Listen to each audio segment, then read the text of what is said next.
Hi guys and welcome to this week's Snugcast, and boy oh boy oh boy do we have a treat for you this week. Oh my god, I can't believe it. How long have we been waiting for this? Yes, for so long we've had bad internet connections, delays on Zoom. Oh, if we had another Zoom, I don't know what I would do. I just think, like, Zoom, everybody has Zoom fatigue. Partially the reason why we haven't recorded in pretty much a month. Oh, definitely, yeah. Like, there's no doubt about it. But we're almost here. We are almost here. Stay with it, folks. Stay with the fucking world, because coming to you live, unfiltered, just like we like our lagers, is this week's Snugcast, brought to you with a very unique, genuine, unedited, unfiltered. Guess what? It's legit. It's here. It's in person. It is a glass clink. Yes! A glass full of beer. 2 glasses full of beer meeting, joining together like a fucking fusion of beauty. What a fucking occasion. It is the first time since either January or February 2020. Who knows at this point? And I tell you, that is 15, 16 months. It felt like 15 or 16 years that we are sitting across a table, fucking glasses full of beer, in person, recording a Snugcast. fully vaccinated. Fully vaccinated, not a mask in sight, as per government guidelines. Yeah, guys, we're here. We're in my new home. My new home in the southeast of Ireland, in the glorious southeast of Ireland, regardless of what the weather's like these days. We're 3 cans deep. We've got a fucking stellar show lined up. The Pilsner Prowl is back. Not that it ever went away, just we went away. We've got a few topics that hit to the heart of the Snugcast that you'll all be delighted to hear about.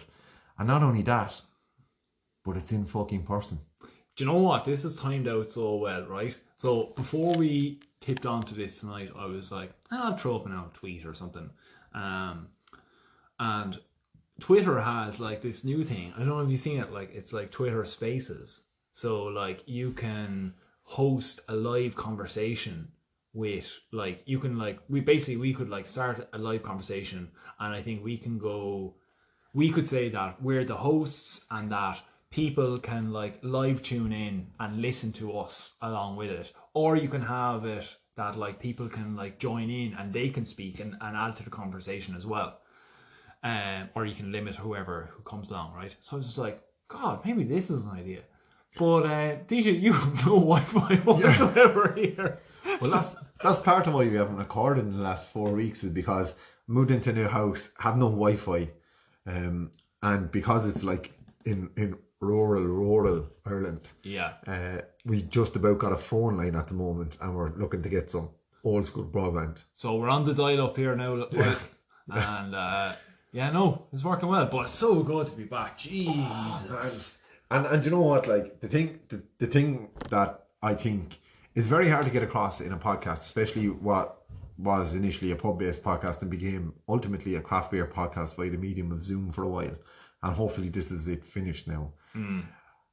The thing that like was killing me was an awful lot of our rapport and playing off each other. And like, Jesus, when we were back in the pubs with our friends, some of our early episodes with some of our good friends, is you play off each other's body language as much in the conversations. And I like, obviously you can't transmit the body language onto the podcast, but I think it added to our reactions to each other and stuff. Oh yeah, definitely. You just don't fucking get that in Zoom, like, you know. Yeah, I think as well with Zoom that it was one of those things where like you had to be kind of polite about it and like make sure that everyone spoke their turn, and that like you couldn't interject, because like if you interjected, like it was one of those things where like there might be a delay in it, and that, like, I don't know, it's just real awkward, isn't it? Like, but you come across as right dope as well if you're like, well, I know, but like there's a 2-second delay, and then when you actually play the recording back, you just feel like a complete idiot. Or even like if there's 4 on the Zoom call, like we tried to keep it to 3 for a good while, because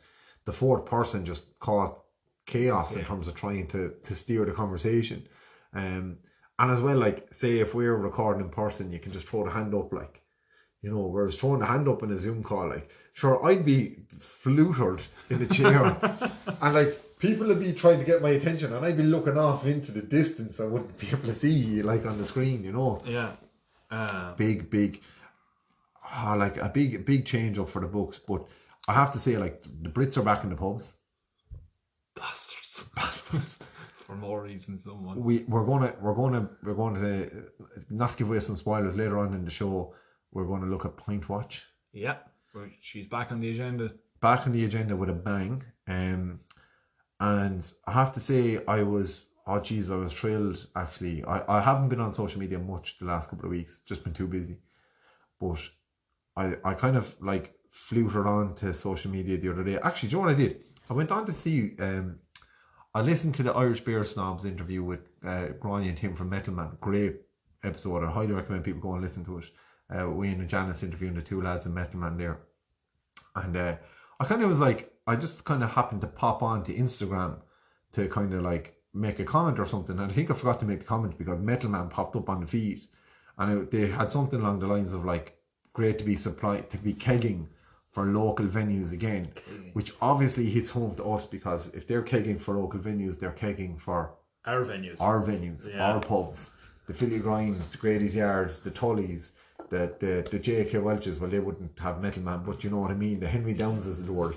And do you know what? Like, we've lamented these pubs for so long, but now that the tip of their glasses, that condensation of cold pint in the glasses that Tom Ryan washes behind is back within our grasp.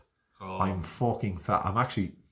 Hold on, I swallow me saliva because I'm salivating at the thought. Here, let's keep this for the rest of the show, but I know I'm fucking jittering. So we've actually given ourselves the ghoul and jig before we've even started. Yeah, this may sway some of our Pilsner Prowling. Yeah, but that's the thing, and like we're on the Pilsner Prowl tonight. We're going to actually, because we've missed out in a couple of weeks now, we're going to try and do a double header with the Pilsner Prowl. Yeah. We're going to try and catch two Pilsners in one Prowl. Two Pilsners and one Prowl. It's going to be a little Pilsner crawl. Yeah. Which will be very, very good. And as well, the thing that we have is normally when we're recording this, since the Pilsner Prowl started, we've been doing it on our laptops. Because we're in my house and you don't have your laptop, we don't have our little spreadsheet. Yeah. So we're going to write down the scores for this, and we don't have a reference for the older ones. So this is probably actually a better judge. We're not. There's no prejudice here or anything. But I will say this, right? Let me ask you on. It's a month now since we recorded. What's the best beer you've had in the month before tonight? I really enjoyed Metal Man's is it Big Molecular Clouds? Giant Molecular Clouds. Even bigger than big. Yeah. Giant Molecular Clouds. Really enjoyed that.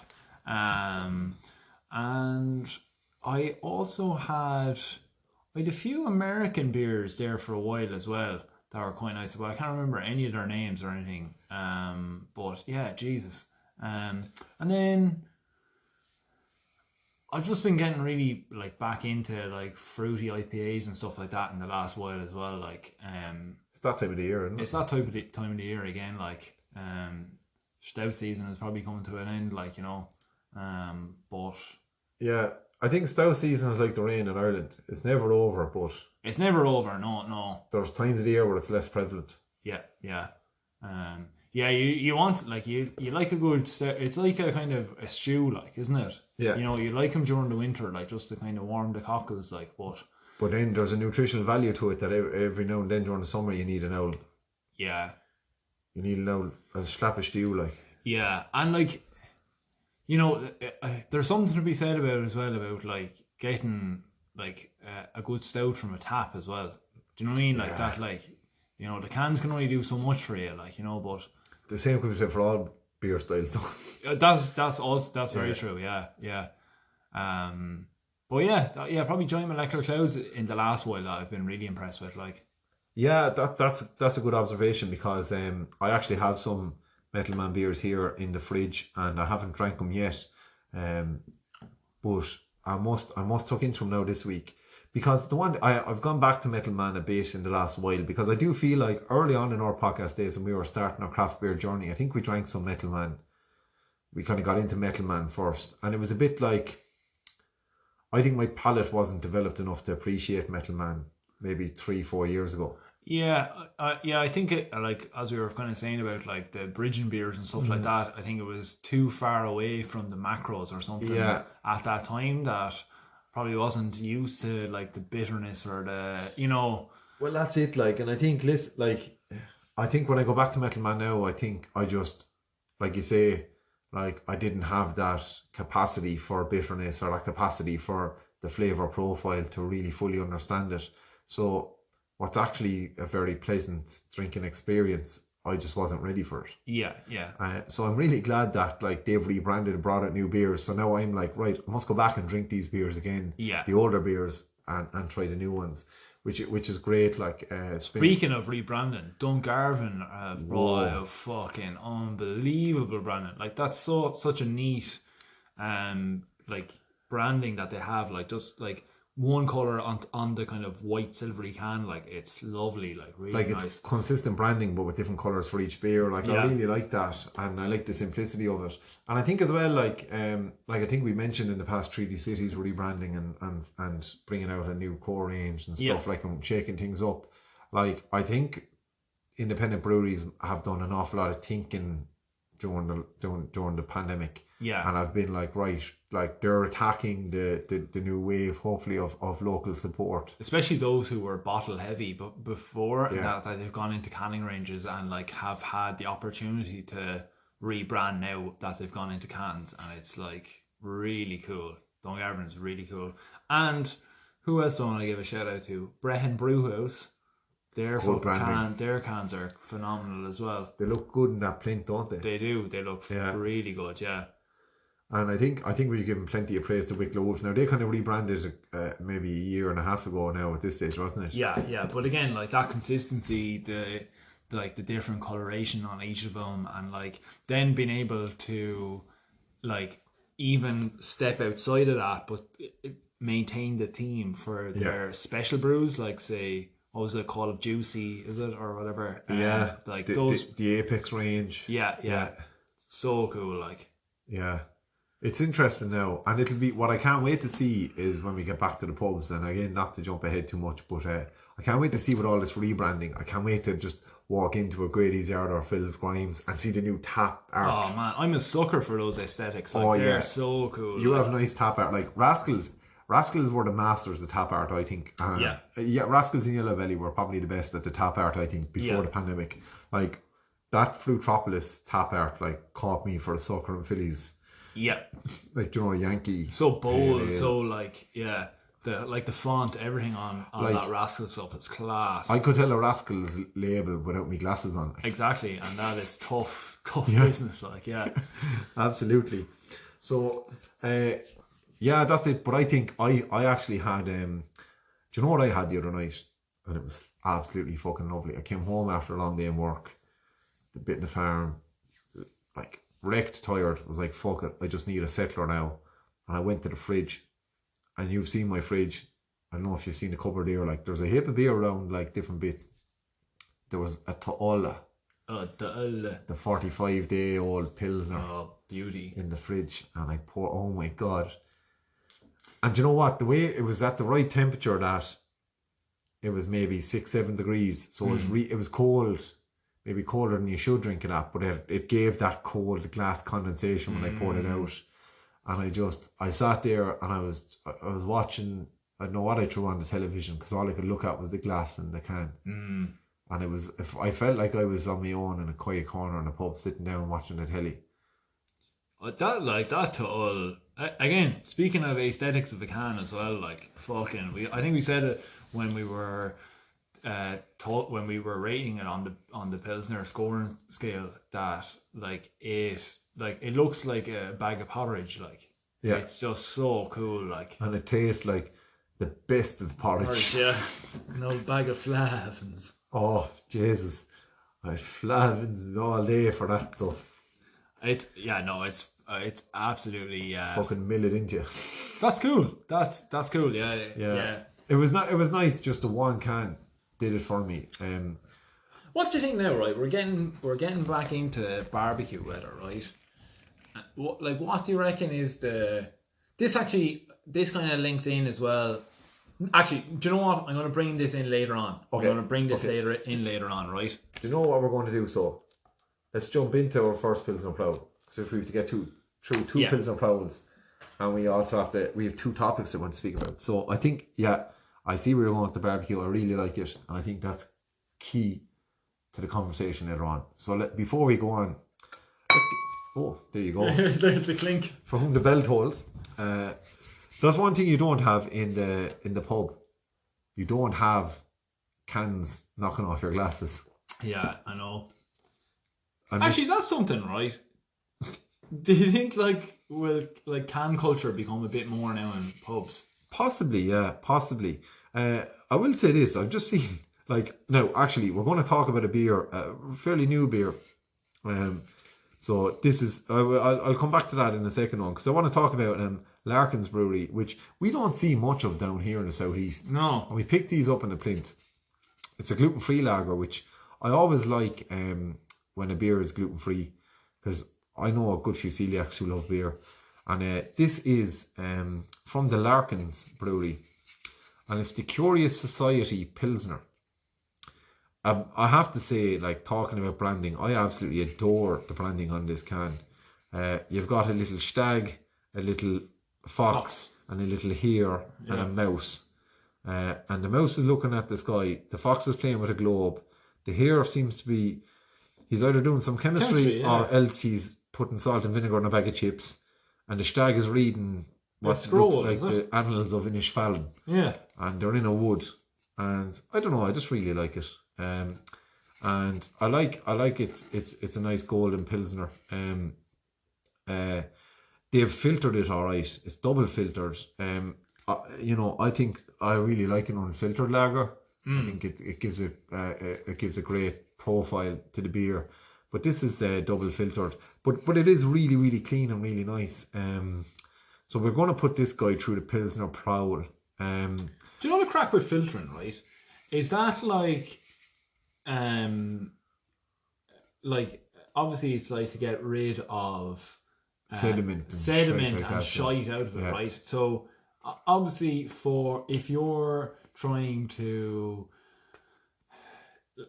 market it with a longer expiry date, to keep it, so well, I mean, because filtering is a purification process.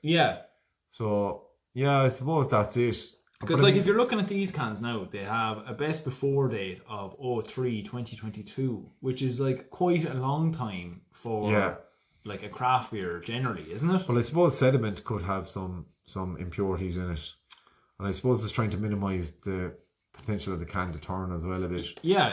Now I have to say, as much as I love this can, it says down the side of it here, the future of tradition, which I have to say, is one of the stupidest things I've ever heard.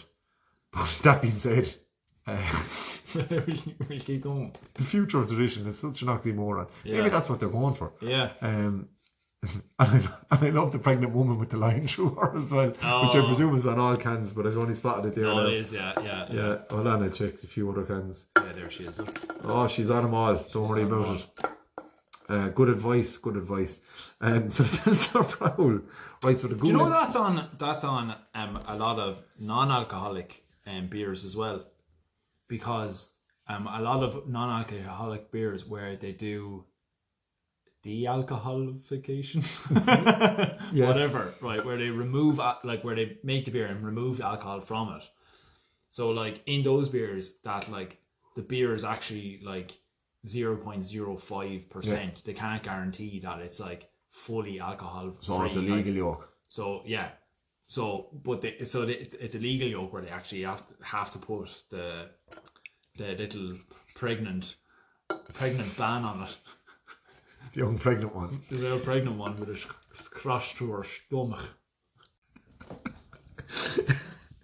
Right, so the Ghoul Jig. The Ghoul Jig, which everybody will know, is, how much does she get your shoulders going? How much does she make you want to fucking help, yo, Yeah, we were going there like fucking like 90 earlier on, like.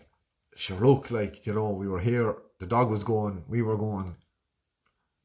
Dog, some goulins on the dog. Some goulins on the job, yeah. So the Goulin jig, we're looking at like 5 for 16, based on obviously our old favourite pricing plan in the Plint, the 5 for 16. Rest in peace. If you want to learn more about that, you can go back to the RIP 5 for 16 episode of Snowcast. Great episode where we discuss how that's no longer an option. Yeah. Which will tie into our next topic. But the Goulin jig, so basically, how many cans would you buy and what would you buy them for? Now, we bought 8 for 15. Yeah. It was a really good deal. Now, they were in a box, so that's allowed. Yeah. So it was a really good deal. And yeah, like, there's a lot I love about this beer. It's really clean. It's really crisp. There's a lovely little finish on it. But the Goulin jig is kind of like, yeah, what would you... Getting you going. Yeah. Now, I'll tell you about this one, right? I had the first sup of it. Yeah. And then the second sup, right? Yeah. And I wasn't sure about it. I wasn't sure on the first two, like, you know. And I don't know, like, would you mellow out with that attitude? But as I've gotten into it, like, I've gotten into it. I tell you why I think it's suffering with us tonight. We had a Bohemian Pilsner by Hope and a Keller beer by Yellow Belly before we started recording. Yeah.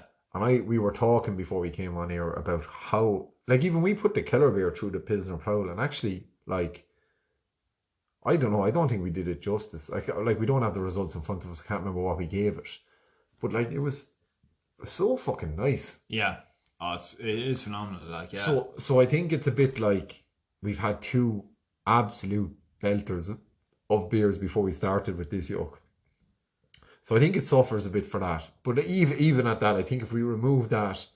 But I think there was just a bit of like... There was a bit of complexity to the taste and the smell and everything of it. Yeah. Beforehand that, like... You were really thrown off though. You were addled. Like, I thought you were having a seizure at one stage. You were trying to figure out what the smell was. I couldn't figure out what the smell was at all. So I was going through my mind, like trying to, you know, when you're trying to get these kind of references in your head, like what it is. So I went through and I was like, it's definitely not a drink that I'm tasting anyway. And then you threw out pine. So then I was going through, I was like, it's not really florally, or it's not really like, you know, yeah. That's not what was hitting me. I could get the note you were getting with the pine, all right. But I was wondering, was the pine just the fact that there's pine trees out our back here? Maybe, we were sniffing them earlier. We did have our nose buried in a little pine, like literally just before drinking. Yeah, like, so. I was saying, did I get a few pine needles lodged back there? So it could have been that. And then I was going, wait a minute, what is this? What? And then I asked you then, like, is there any chance that this tastes like a bag of rancheros? You mentioned rancheros, and I looked at you like you had 15 heads. And then I took a swig, and like, as I lifted the glass to my mouth, out of the corner of my eye I spotted a 6-pack of King Crisps, which we bought because we wanted to try and replicate the pub a bit. And I just got that familiarity of when you have the little crumbs at the bottom of the crisp pack. And you nick them back, but obviously crisps use nitrogen because it's an inert gas to fill the bags, so they're packed with nitrogen so that, you know, obviously the food stays fresh inside them, and they're an aluminium kind of foil pack, and then we've got aluminium cans and nitrogen as well to keep the beer fresh. So I was like, sure, it just smells like you're down in the arse of a pack of crisps. But it really smells like... Yeah, it's really pronounced like. Really pronounced like. So yeah, anyway, the Curious Society Pilsner Lager tastes like when you're tipping the end of a bag of crisps into your mouth. And we're not saying that's a bad thing. We're not saying that is a bad thing at all. So, right, let's go. What are we saying for the Goulin jig? So we're saying if you're to buy, and you can only buy a max of 5 cans, and you can pay a max of €16 for them. Yeah, so we bought 8 for 16. We bought 8 for 15. 8 for 15. But that's not relevant to the scoring too. Or is it? No. So if that box didn't exist, how many would you buy and what would you buy them for? I'd buy 3 for €8. Oh, interesting. Yeah. So 3 for 8 is what? 366. 2. Oh yeah, 3. Yeah, 3. No, 266 a can. Yeah. And I was going to say 4 for 10, which is 250 a can. Yeah. So I think we're in the same ballpark. Okay. So we'll get you 3 for 8, we'll say. Okay, grand, yeah. Write it down, chalk her down. 3 for 8. Down. Hold on, we have to handwrite these now, lads, because we haven't the fancy technology anymore. We're like the HSE. For anyone who doesn't get that, the Irish healthcare system has no technology at the moment. So the quivering quencher then. So if we remember back a month ago to the last time we did this, the quivering quencher is the reverse Richter scale, where basically what level of a quivering lip would this can sedate in you if 9 is 30 trillion tons of dynamite exploding? Yeah.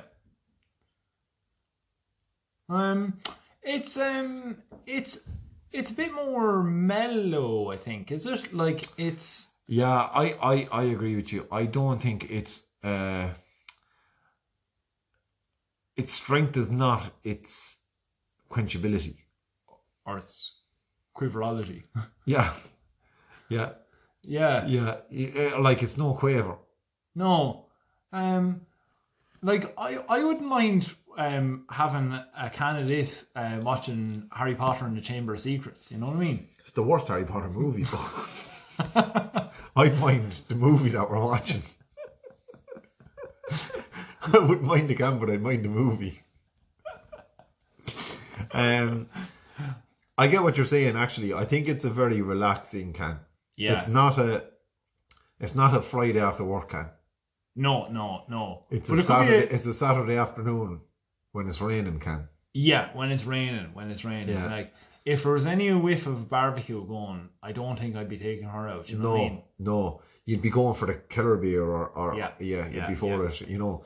But if it's raining and you just want something like, basically you want a few cans, but you don't want your wife to know you're drinking cans. You want her to think you're eating crisps. Like this is the can for you. Like 100%. So does the mellowness of it? No, it doesn't. It doesn't quench it. Like it doesn't. It's not a quivering quencher. No. It's a good can, but it's no quivering quencher. No. Like that's not a strong point. No.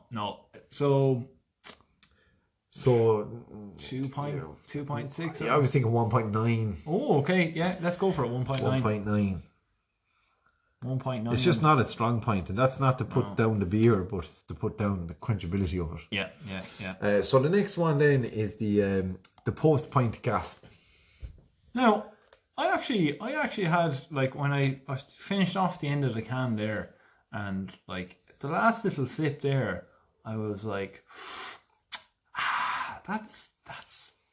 Yeah, that's it. What is it? What is it? Because I literally just took my last up 30 seconds ago, and I'm like, right, where's the next one? You know, I'm ready for it. Yeah. I'm really ready for it. There's a taste of more offer, like. Yeah. In fact, hold on 2 seconds, lads, and we will go and get some more. Right, sure. Like, I mean, you have to really get a second can to know, does that. Is it bass or does it give a mackerel out? Yeah. But yeah, I think. Right, I'm going to say what I think it should be. Yeah. I think that's bad. I think it is that. Yeah. That's bad. I'd hold the S's. Yeah. Like I'll go with it. Like, you know, because it's a really good beer, but like when you consider the standard of the Eucharist and stuff like that. Yeah. Yeah, it's not. I think I had a good finish with her, like, you know, like, and I think you started poor but finished strong. Yeah, and like there was definitely like a taste of more of it, like for, you know, I don't know, I definitely, and I think that the value of that thing was fucking phenomenal. Yeah, like, you can't knock it, can you? Like, what was it? 8 for 15. That's outrageous.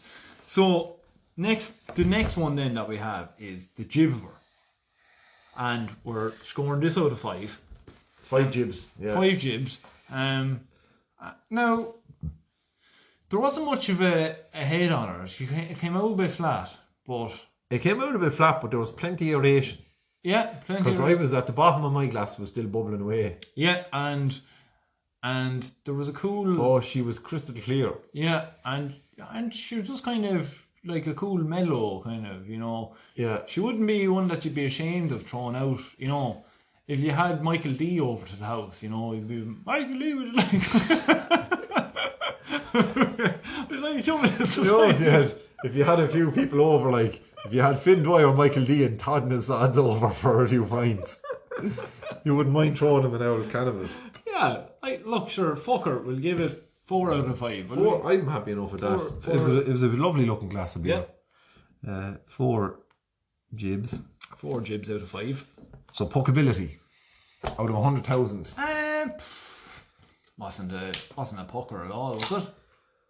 I mean, we're talking about the greatest beer ever to grace the earth, like. Yeah. And we're talking about a beer that didn't grab us until 3/4 of the way through the first can. Yeah. So I don't think it can score high in the puckability. It's one that I will drink again. Yeah. But it's not one that I will choose over every other beer. So 87. Okay, yeah, 87 out of 100,000. That sounds good. That worked out really well. we were quite in agreement there, and I think, like, it's funny how on some beers we're absolutely the exact same, pretty much. Yeah. And then there's the odd one. Yeah. The real odd one where we disagree. But I suppose on Pilsners anyway, we'd have kind of a similar palate. It'd be interesting to do this with a different beer style. And do you know what I'd love to do? I'd love to try this kind of thing out again, but with pubs and the beer on draft. Yeah. So have a little table for like pale ales or something like that now.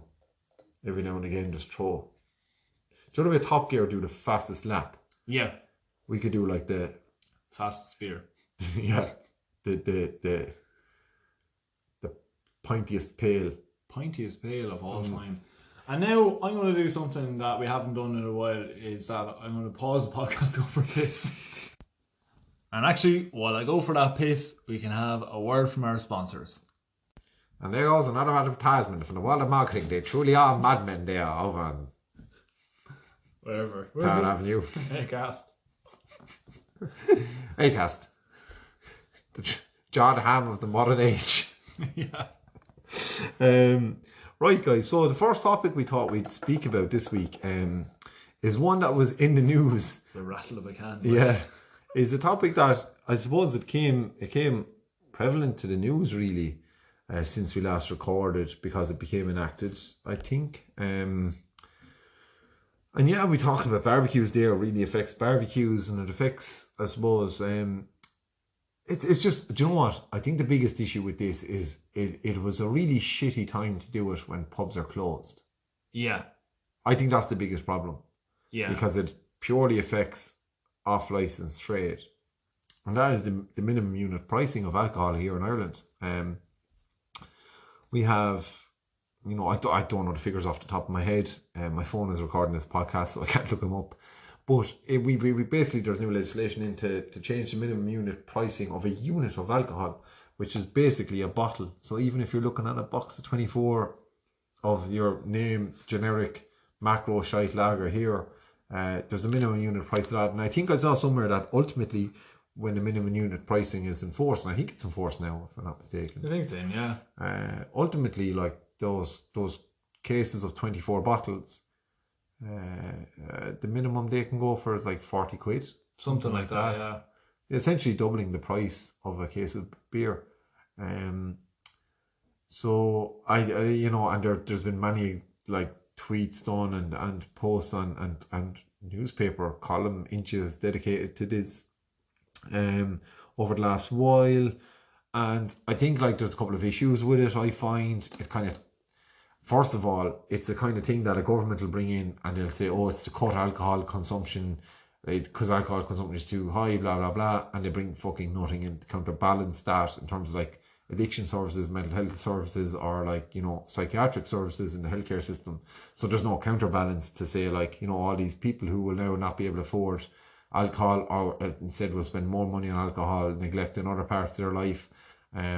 There's no support systems in place for them. But also, like, it disproportionately affects poorer people in society.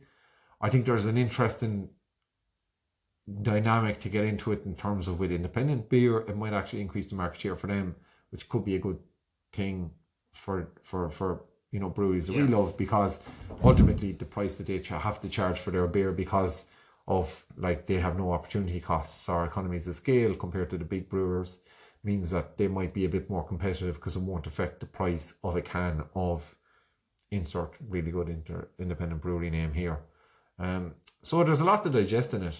I just think it's a shitty thing to do during a pandemic. Yeah, I'm just really, like, I don't know, I'm really disappointed in it. Like, so yeah, as you were saying there, that, like, basically the bringing in a minimum price for a unit of alcohol, and, like, the rationale behind it is that if you bring this in, then, you know, the price of cheap beer will go up. Hence, where, you know, people won't be able to buy a crate of, or buy, say, 20 bottles of Heineken for 20 quid and drink all 20 bottles or whatever, or even cheaper fucking Carpacki or whatever we're talking about, right? And I kind of get, like, the rationale behind it. Like, I kind of get, like, it's this kind of, like, mass drinking of, like, being able to, like, you know, put, like, a huge price, and, like, maybe as well for, like, you know, cheap bottles of vodka and stuff like that, then that, like, your minimum pricing of that will go up, and that you can no longer buy Tesco value vodka for, like, whatever, 7 quid, like paint stripper for 7 quid, like, you know. And I do kind of get, like, that rationale behind it, but, like, it is also the thing of that those who have a poor socioeconomic background are now, as people have seen with, like, the increases in, like, cigarette taxes and stuff like that over years, whereby, like, actually, like, it didn't really reduce the number of, like, cigarette smokers. It was actually things like the quit.ie campaign, and, like, the introduction of, like, more supports, as in, like, patches and stuff like that, and referrals by GPs and pharmacists and stuff like that, that actually kind of reduced down the numbers rather than, like, pricing. And that actually people were just like, oh, now I'm spending, you know, €8 for a box of cigarettes, €9 for a box of cigarettes, €10, 11, 12, 13, 14, like, every year. It was just like, oh, it's just going up, and now I'm spending, like, 70 quid a week as opposed to, like, 50 quid a week on all the boxes of cigarettes I'm buying.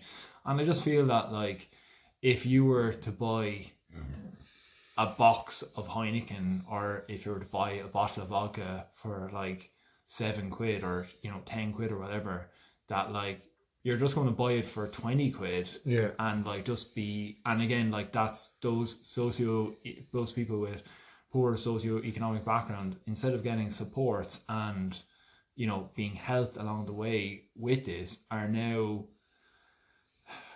just, like, having less money to spend on food, and, like, money for their children and stuff like that as well. So it's just, like, it's just disappointing that, like, it's brought in with, like, no, like, I'd love if this was, like, not even love it, but, like, if this was brought, I think I'd accept it more if this was brought in with, like, and here's the alcohol awareness campaign, and here's, you know, and here's more education, and here's what we're doing to, like, bring this into, like, schools and transition years and blah blah blah, rehab like, facilities and stuff like exactly that. You know, it's just like, here's, you know, here's our answer, money. You know, like, where does that come out of, like, you know? But the thing as well is, like, what pisses me off about it is minimum unit pricing has come in the same month that home heating taxes have actually gone up 12%. Yeah. So like all of a sudden, if you're an lad on your own in a house, it's now costing you 12% more to heat your home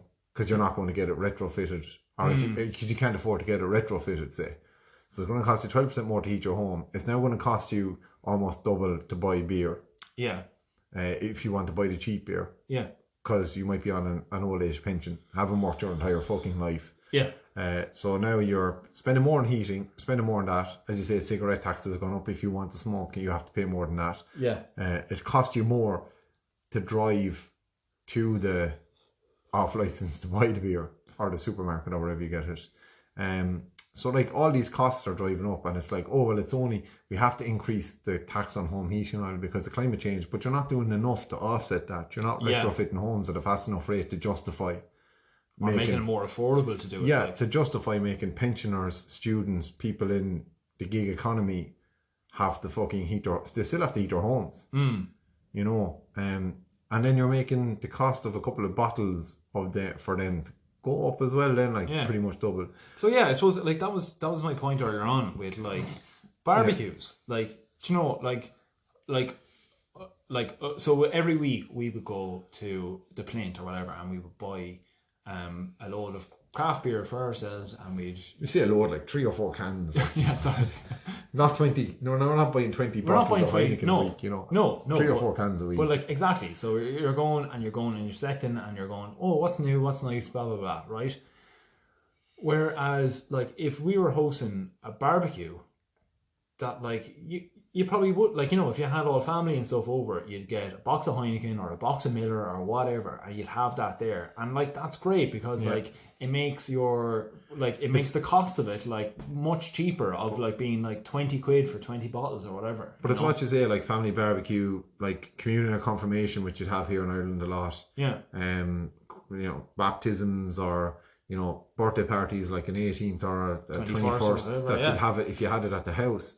Like, what you do is you'd buy 2 or 3 of them boxes of lager, a box of cider, box of stout. Yeah. Kind of cover all bases. And then you've got enough beer for whoever's going to come. Yeah.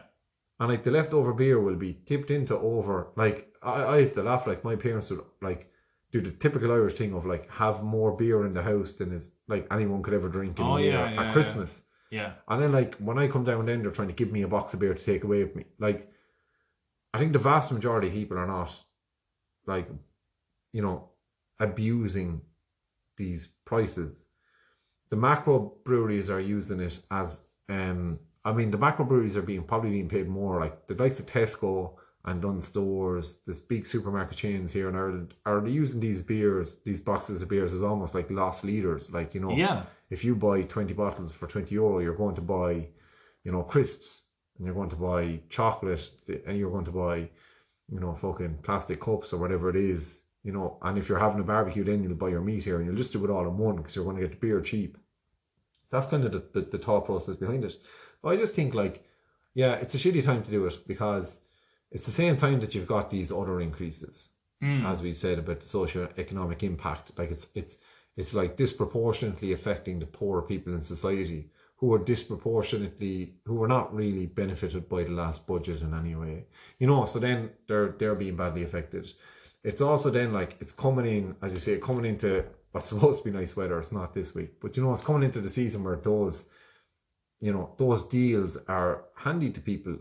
And even like, you look at a nurse, a teacher, the kind of people who are paid, 30 to 40k a year, who are not on big money and like are probably looking for some sort of social outlet now that society is opening back up and people can come visit again, and they're like, right, we're going to have a get together. Now all of a sudden that get together is going to cost twice as much in terms of like having a few beers. Yeah. And people need that social outlet now more than they ever students have. like Students are being fucking. Yeah, like imagine the boxes that like you would get like like say like a box for the house. Yeah. You're not buying 20 beers for yourself. You're not drinking them 20 beers in one night. No. But even at that, right? Like you look at students in Ireland these days now, rents have never been higher. Yeah. Like rents are ridiculous. If anyone, our Irish listeners will know because it's been all over the media for the last couple of weeks. The cost of renting and owning a home in Ireland is ridiculous at the moment. And then you've got, so students have to pay rent, most of them, because they can't afford to study from home. Hopefully next year, because hopefully universities will be open again. The fees are now $3,000 a year. Yeah. The registration fees. They were what, like £600-700 when we started in university? So they've pretty much quadrupled in the last, decade and a bit. We're old. And now, like, everything, like to heat their apartments or their homes is costing more. As you say, the box of bottles for the house is costing twice as much. It really is. They won't have those displays anymore. Or like, no, the bottom with the windows. The bottles on the windows and like all above, like the kitchen presses, like. And like that bit, then they were taking that creativity away from that was modern art, like. Absolutely. Vincent can go. Jab. Look. We're not happy with it, and no, and like we're not the people it's affecting. No, and that's it. Like, our drinking habits are not going to change. The price we pay for beer with our beer choices won't be affected. But like the only time we'll ever be affected is like those barbecue events or something like that, where it's just going to. Now it's family events, yeah. But sure, look, that's just the way it is at the moment. BYOB, I'd say. Yeah, BYOB fucking D. Yeah. Go get the child lantern for the communion, just bring your own beer. Fuck it. So, yeah, that's it. Like, I'm a bit miffed by it. I'd love to know the listeners' takes on the minimum unit price. And, I'd love to get now a few voice messages, a few voice notes in the email there. Yeah. Let us know what you think, lads. We might play a few voice notes in the next episode there. The snowcast@gmail.com. Just to get it in. Come here, what do you think of this beer? Before we get on to, we're going to do the Pilsner Prowl and something else. We're actually not going to do it on this can. We kind of accidentally drank this as a bridger. But we have the Kinnagar's Donegal Lager there. Just want to own your thoughts on it fairly quickly there. Oh, it's really nice, isn't it? Like, yeah. Yeah, I couldn't go without actually. I couldn't go without mentioning it. There's like a lovely little kind of like sweetness or something to it as well. Like, it's kind of I think that, but that's the thing. I think that full flavour develops when it's unfiltered. This is an unfiltered lager. Yeah. And you can tell the difference. Like, obviously, there's a lot more. You can tell it's unfiltered, like the jib of it compared to the last one, It's a cloudy bastard, isn't it? Yeah. But then, there's a lot more body to the flavour in it. Like, yeah. No, yeah. I really like it, yeah. It's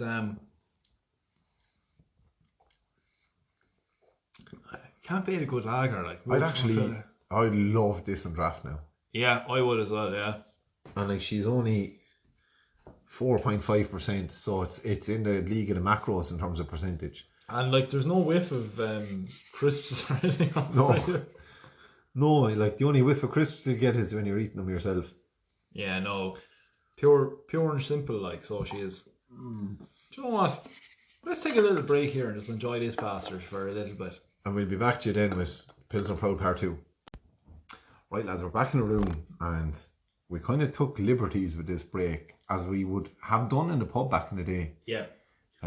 Sometimes, like, this obviously it's not something you do on Zoom because you're kind of like trying to get the recording right and make sure and get the Zoom call, the recording part done in the Zoom so you can relax and enjoy yourself. Sometimes we have a guest as well. Yeah. It's a bit kind of like get the business out of the way, whereas like in the pub and certainly here today across the table, it's like the conversation flows and you get on. You're like, oh, actually we have a podcast to come back to, like, that natural flow is, I miss that a lot.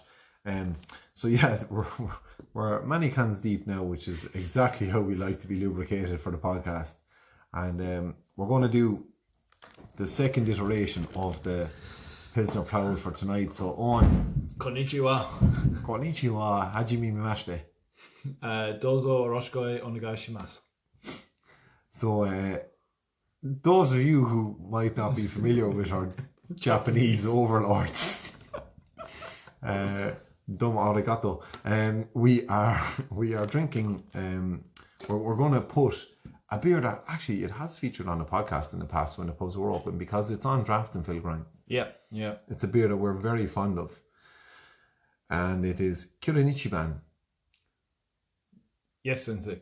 Kirin Premium Beer, Kirin Ichiban. Brewing from Oni, the first press will ensure that the refined flavour is always at its purest. It sounded like you were trying to put on a Japanese accent, but actually all you were doing was just rotating the cans. So what I was trying to do there was, have you ever seen Kung Fu? Oh, yeah. I was trying to do that where, like, you know, obviously the actor is speaking Japanese and his mouth's going like 100 miles an hour. Yeah. But then he's like, thank you, that is good. Oh, yeah. It's like 45 seconds of silence with your man doing the mouth, and then it's like 4 words in English for the dub. Like, you know, the comedic genius in Kung Fu is absolutely magnificent. But this beer is fucking stellar, isn't it? I haven't had a Kirin Ichiban. We were just saying off. So we're drinking Kirin Ichi cans, and I haven't had a Kirin Ichiban. Little stubby, yeah. Before, yeah, a little stubby. I haven't had one since Phil Grimes. The last time we were in there with Simon Colquhoun, friend of the pod, is the last time I'd say I had a Kirin Ichiban. Yeah. He was the devil for just buying you on a Kirin Ichiban. Yeah. Whether you wanted one or not. So it's a long time since I've had one, and it's a beer that I have a lot of fond memories with. So I have it built up in my head. I've only ever drank it in draft. So the first Kirin Ichi can I had, I was a bit like, will it live up to expectation? And has it? Yeah. Yeah. Yeah. Now, that being said, it has to go through the Pilsner Prowl first, though. Okay, let's go for it. Let's go for the scoring tool. So, Iverahane, the Ghoul and Jig. I'd say this could be a, like, if you're like finishing day of work and, like, you know, you're like the Phil Grimes was in sight, like, would you be like, you know, and the Kirin Ichiban was, you know, in the line of sight, would you go for it? Like, you know, would those goals settle, like?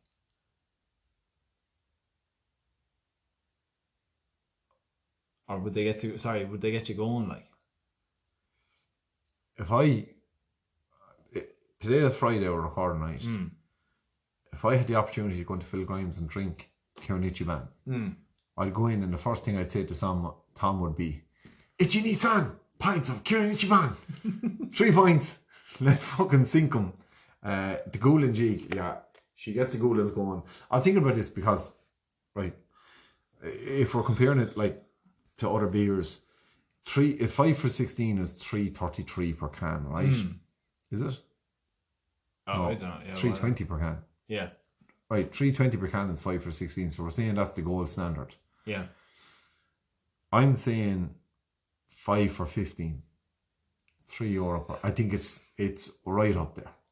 And hold on now, are we talking about? So these are stubbies. Are we talking the 440? Like, but we're talking about 5 for 15 in terms of, like, if we're talking about an equivalence in the volume for all beers. Yeah. So we standardize the volume. Yeah. To being 440. Yeah. Right. So I'm going 5 for 15. £3 a can, £2 a yard. Yeah, because I think you're right, because there is that macroness about it, like, you know what I mean, that, like, and as we were saying on the break there, that there is a level of macro respect in the Asian beers, like, yeah, you know, there's actually a little kind of like cult following, like, you know, so, like, take for instance, like, your, like, when you'd go out for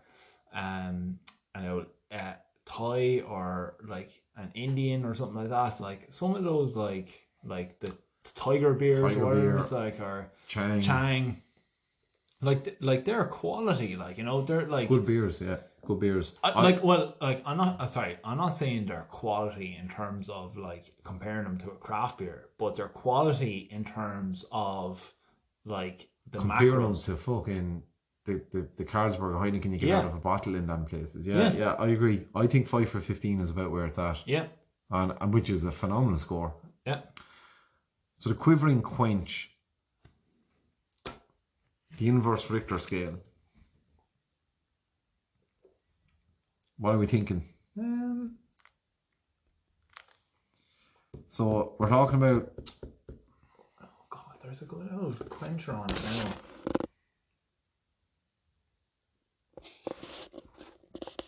There's a good quencher now altogether. Yeah, I think it does quite a bit of a job. I'm gonna say. I'm gonna give it an even 4. 4 on the Richter. Yeah. Right.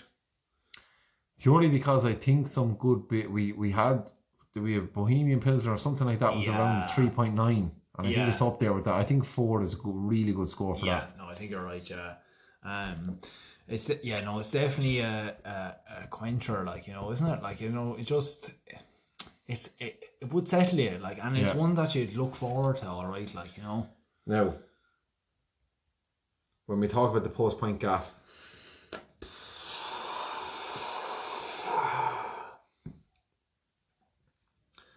I think we'll give it a German Das Bass 1S. Das Bass. Das Bass. 1 second. What do you think? 1 second now, hold on.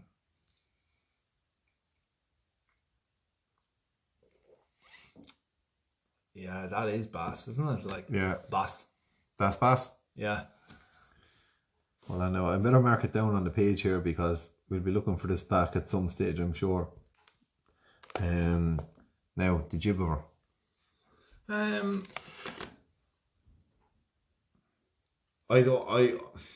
She's a bit gibless. I think she's flat as a peacock here. Yeah. I'd only give her the 1 jib.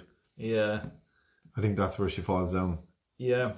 Do you reckon that's to do with the macroness of it, like? Yeah. Do you know that? And it's travelled as well, like. Yeah.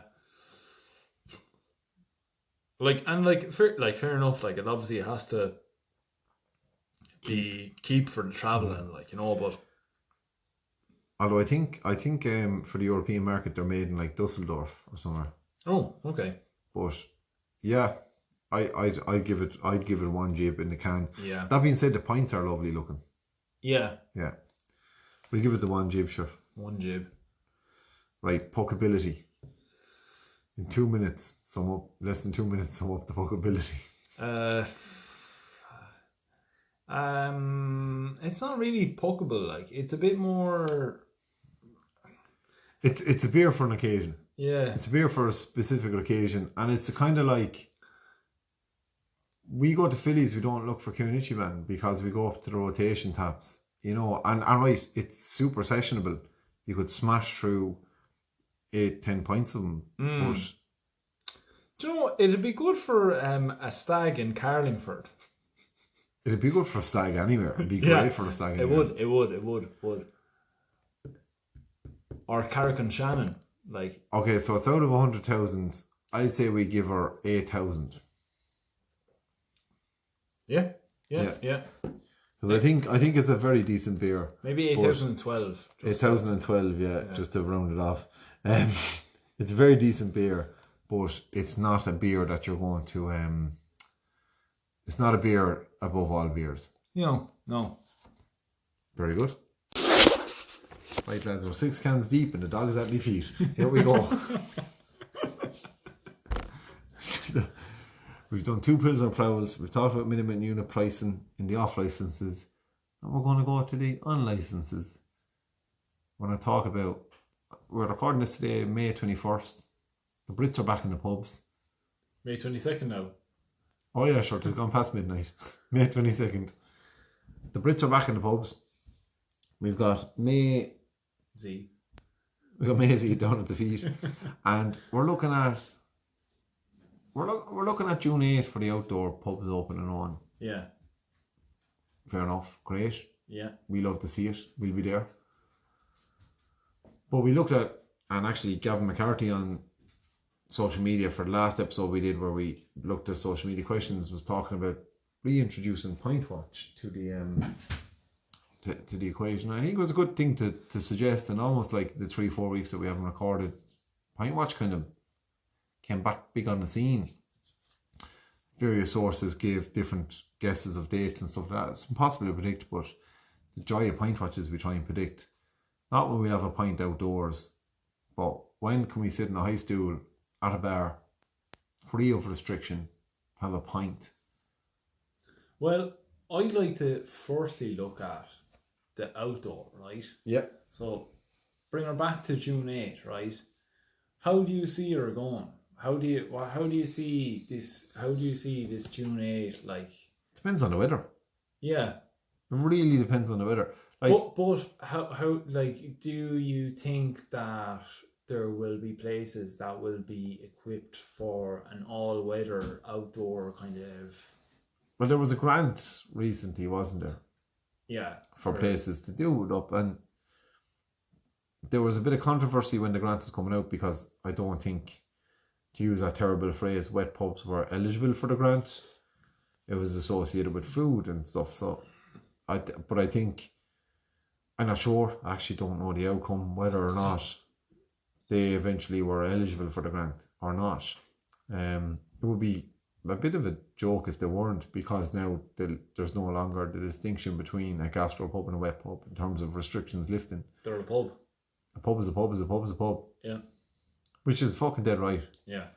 But I think if there was a grant for businesses to improve their capacity to retain people for outdoor drinking during a pandemic where being outdoor drastically reduces the risk. Yeah. You know, they should be available to all. Yeah. So I'd say that much. And I don't know if it was. Maybe it was in the meantime. Like, who knows? Who knows? Like, no. Yeah. Nobody knows. But how do I think it'll go? Like, I think it'll be quite successful because, like, there's 4.5 million people in Ireland. Yeah. They're currently vaccinating 250,000 people a week. We're 2 weeks away. So you're talking about another 500,000 people getting a vaccine. So you're talking about the bones of 60% of the population being vaccinated by then. So the way I look at it, I think it'll be a success. I think it will be a success if local councils chip in with the success of it. Like, you're fucking dead right. We need street closures at night. Yeah. Like at places. We need picnic tables and stuff like that being provided. And we need the rates on businesses, small businesses, pubs and restaurants who put the seats on the streets. We need the additional rates for those to be dropped. Yeah. Let the fucking people trade. We need public toilets available, like porta cabins been set up like in areas, like let the people piss. Let the people piss, like. Plus, as well, like the big issue. Remember when we did Point Watch first? We were like, how the fuck will the toilets work? Yeah. In some of the pubs we talked about, J.K. Welch's, you're like, how could you socially distance in the toilet there? The way that you're bang on, because a public toilet, a little porta cabin style toilet on the street side during those hours would be ideal, because that is taken completely out of it because they're individual pods. Yeah.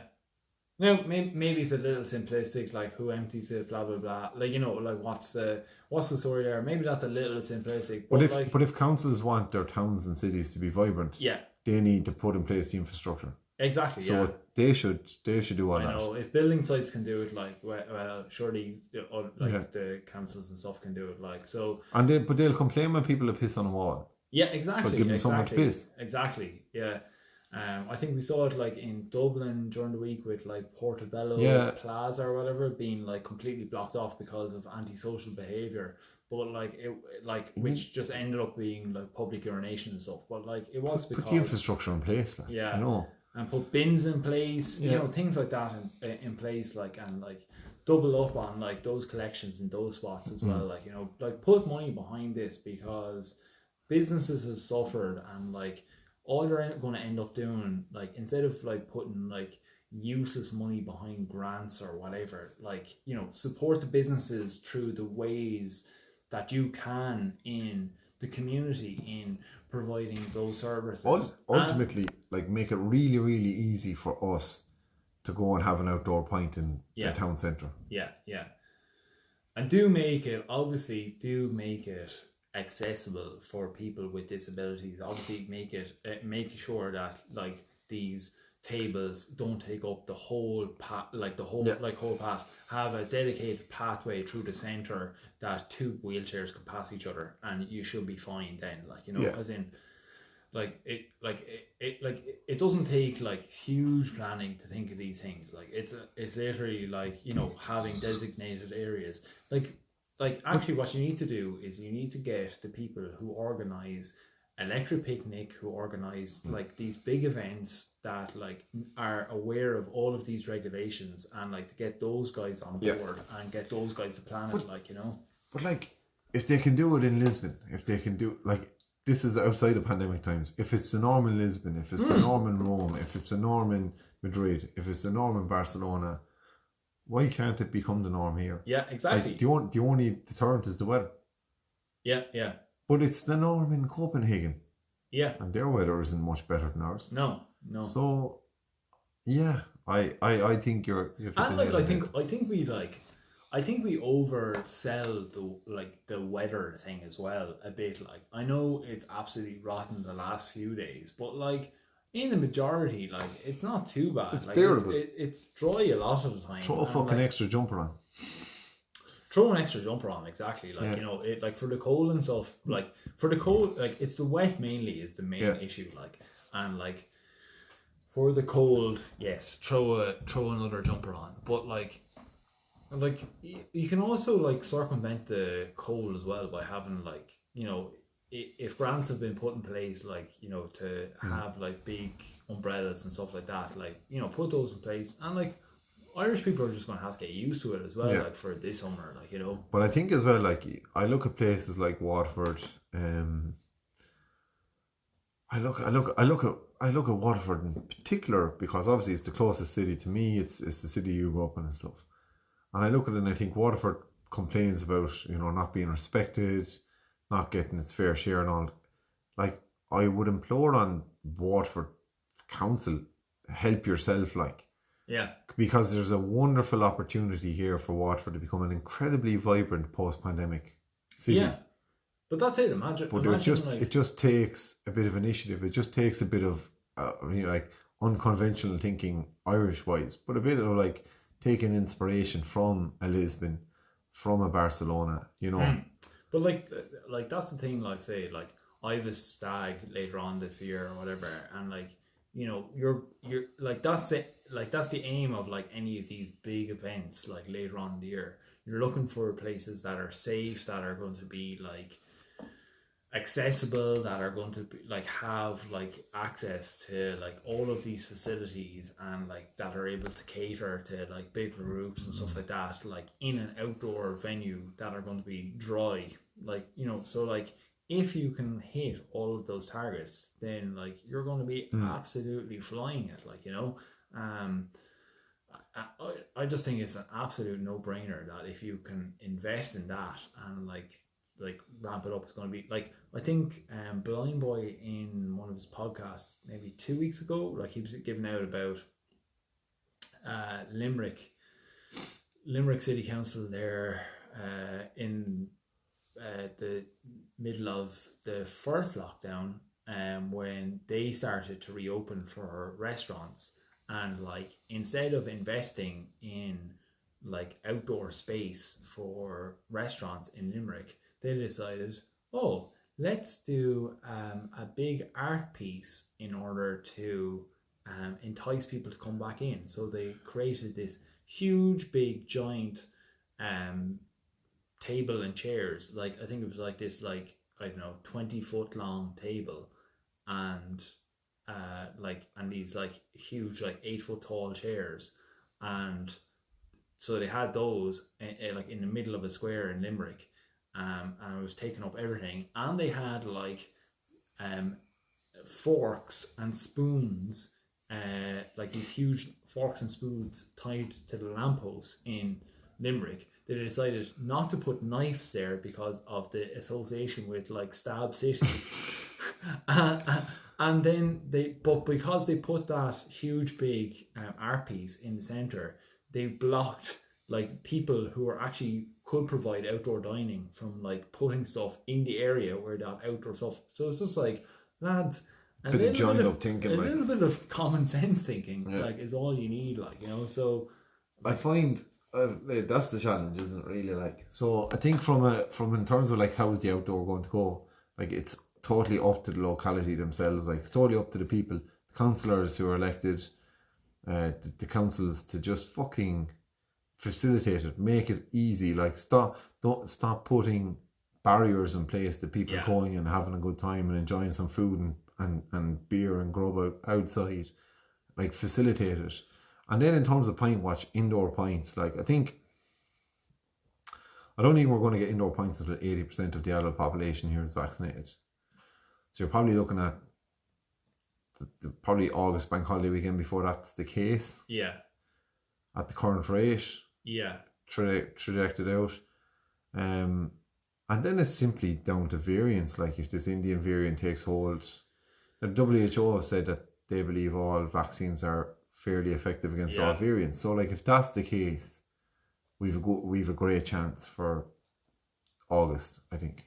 yeah, And I think the way the government have done it so far is they've looked at bank holiday weekends the Tuesday after for opening things because it'll be quiet. So I think whenever the August bank holiday weekend is, I'm calling Pint Watch 2021 the Tuesday after the August bank holiday weekend. That's probably a good shout for indoor pints now for Yeah.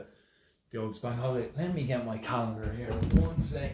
Like, See, my rationale is that's just the way they've done it. They've picked Tuesdays after bank holidays for increasing the capacity to socialise, and I think I can see the rationale behind that. People complain and say, why wouldn't they do it for the bank holiday weekend? The reason why they wouldn't do it is obvious, because they're trying to. What they don't want to do is open up for the bank holiday weekend. Everyone goes together, and then there's a spike in cases, and it's like, oh, you opened up, you know. I can understand the rationale behind that, and I think looking at the history of how they've done it, that's what they will do. I just really hope, for the sake of the businesses that they intend on doing it for, that they do two things for these pubs and restaurants or whatever, mainly pubs. First thing I hope to do is I hope to give them that date, whether it is the Tuesday after bank holiday or not, with sufficient time to allow breweries to keg and to allow the bars to order in the kegs and stock them. The second thing I really hope to do is they offer a guarantee to bars that any investment they have to make to get ready for that opening date, that if the pandemic means that they can't open at that time, that they won't lose money in doing so, getting themselves ready. yeah, That's what I'd hope would be guaranteed, because this sector has taken enough of a battering that it doesn't need any more. Like you see, we've heard of and know of pubs closing in Waterford and other parts of the country. Like, you know, we don't want to lose more. So let's protect them and make sure that they're there to open when, like, as we say, like, we both work in the healthcare system, like, it's not been a fucking great time to work there. So we want these social outlets and releases when it's safe to do so. So to make sure they're fucking there. Because if all the pubs go out of business, sure, we're fucked then. yeah. So the date that you have stated is the 3rd of August. Tuesday, the 3rd of August. A fine day. A fine day. I am going to make a prediction for July. Oh, July, please. I'm on my knees. The 6th of August. He's going 4 weeks earlier. I'm going 4 weeks earlier. I'm going 4 weeks after the June opening. I know it's ballsy, but you're a ballsy type of man. I think there's pressure on. There's like, I think the summer season will be nearly over by August, and I think there's a lot Schools will be off. I think there's a lot of rural pubs that, you know, who, like, I think there's places that have no outdoor dining I think, or outdoor facilities that are going to struggle. Like, I think as well, like a lot of it is case driven at the moment, but hospitalizations have come way down with vaccinating vulnerable people. So I think if that trend continues, I don't think we'll see case numbers as big a driver of restrictions. I think it'll be a lot more linked to hospitalization and stuff. So I think I'm going on the trajectory I think the authorities here will go on at the moment, but I can see how your scenario pans out too. I'm just hoping against hope, you know what I mean? Oh Jesus, boy, if they open the pubs tomorrow, I'll be there tomorrow at this it'll be Jesus. Right, sure, look, that's the crack. Find us on social media, Twitter, Facebook, Instagram, at Smokecast and all those. We are, we said it last thing, we've got a big announcement coming. We still do have the big announcement. That's the announcement is still to come. We just have done absolutely nothing about it in the last 4 weeks. Yeah. But it's coming. It's coming down the tracks, and we look forward to bringing you along with that. Oh, and any parting words for listeners before we crack open another can? No, I'm so glad that we're back together and we can fist bump and lick each other's faces. Yeah, the usual college kind of style stuff, and drink cans together. But lads, enjoy it, and enjoy the pubs when they reopen. It's treasure them. Treasure them. They are treasures. And support everyone. Reunited and it feels so good.